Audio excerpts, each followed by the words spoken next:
Друзья мои, всем привет! Вы на канале Акер Механик. Сегодня попытаюсь довольно-таки быстро развеять миф, нужно ли все-таки прогревать современный бензиновый, ну и тем более дизельный двигатель в условиях летнего периода и в условиях пониженных температур. Погнали! Понятно, что особо умные из вас почитали инструкцию, где написано, что современная конструкция двигателя не подразумевает под собой прогрев, в чем производитель несколько лукавит. Несколько позиций. Многие заявляют, что нужно ждать, пока при прогреве упадут обороты мотора, так как именно для этого они в начале работы повышаются. Это заблуждение. По правде, прогревочные обороты двигателя служат для того, чтобы прогреть многочисленные катализаторы, которые присутствуют во всех современных автомобилях. На дизельных автомобилях это сажевый фильтр, катализатор, а может быть и два на бензиновых двигателях. Сейчас, если говорить про четырехцилиндровые двигатели, не V-образные рядные, это как минимум два катализатора. Если мы говорим про V-образные двигатели, 8-6-цилиндровые, то это может быть и 4 катализатора, если говорим о Евро-6 и выше. Так вот, чтобы все это прогреть, естественно, обычных холостых оборотов недостаточно. И это, конечно же, не служит именно для прогрева двигателя, антифриза и так далее. Теперь все-таки скажу, почему двигатель нужно прогревать. Вот вы имеете стандартный поршень всех современных автомобилях. Он имеет вот такую вот короткую Т-образную форму. Поршень очень короткий. Точность его изготовления 0,02. То есть, когда он входит в блок цилиндров, зазор в холодном состоянии составляет 0,02. Следующий момент, друзья, о котором никто не говорит. Имеем исправный двигатель с исправным, нормальным, без износа особым поршнем. Вот смотрите, нижняя часть поршня, которая идет в размер. Допуск заводского поршня в стандарте 0,02. Теперь слушайте.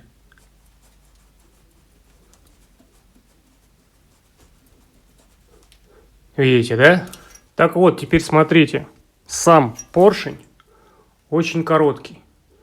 И когда двигатель не прогрет, а как вы знаете, при нагреве поршень начинает расширяться. То есть эти 0,02 он выбирает. И тогда вот этого люфта нету.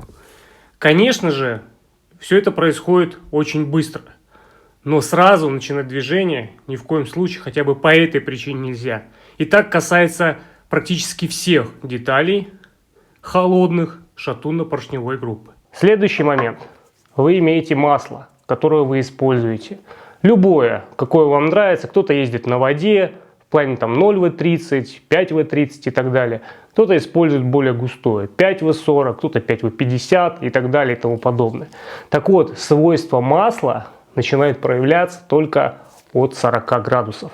У всех производителей масел начальная кинематическая вязкость засекается от 40 градусов и выше, тогда уже до рабочей температуры 100 градусов. Все, что ниже этого, является прогревочной температурой. Так вот, вязкость масла, начиная с 40 градусов до рабочей температуры, пока он нагревается, изменяется, если я не ошибаюсь, почти в 6-7 раз. С начала прогрева и прогрева до рабочей температуры. И вот судите, как все изменяется, как изменяются зазоры, тепловые зазоры, свойства масла с прогревом. Если масло не прогрето хотя бы до 40, то есть оно и вязкость ее не является рабочей. Вот и имейте в виду. Чем плох непрогретый поршень? Короткий. Он плох тем, что он гуляет. Я вам уже показал. Так вот, когда он гуляет, он начинает набивать стенки блока цилиндров. Отсюда появляется эллипсность. На менее качественных поршнях появляются вот здесь вот задиры. И в том числе набивает, бывает в критических случаях, когда зазор очень большой, то есть уже за нормами допуска, это больше 0,06, если это не кованая поршневая. Тогда у вас естественно, уже сам цилиндр, стенки цилиндра проявляются в бочку, и это уже сказывается на работе мотора. Но это, как правило, на больших пробегах. Если у вас новый мотор, нужно ли его прогревать? Если это летом, в принципе, больше 1 минуты, и вы можете, в принципе, ехать. Поршень за это время уже вырабатывает все свои зазоры, в том числе и детали шатунно-поршневой группы. Они уже нагрелись и выработали те зазоры, которые были, то есть от теплового расширения. Масло, конечно же, можно ехать. Современные масла допускают это, особенно маловязкие. Вот. Помимо большого расхода топлива, который у вас будет на непрогретом моторе, вы, в принципе, никаких минусов не получаете. Вот. Да, двигатель быстрее прогреется, но и различные нюансы, которые вылазят в очень холодную погоду, в принципе, вас очень быстро постигнут. В остальном, если вы так делаете летом или в плюсовую температуру больше, чем плюс 10 градусов, то, в принципе, никакого вреда быстрое начало движения после запуска двигателя вам не сулит. То есть двигатель ваш не развалится, не накроется и не повредится, во всяком случае, во время гарантии. Что будет потом, не знаю, важно вам это или нет. Ну а на сегодня все. Надеюсь, вы поняли, нужно ли прогревать двигатель, особенно зимой. С вами был Лайкер Механик. Подписывайтесь на канал, ставьте лайкосик, либо, если не понравилось, ставьте дизлайк.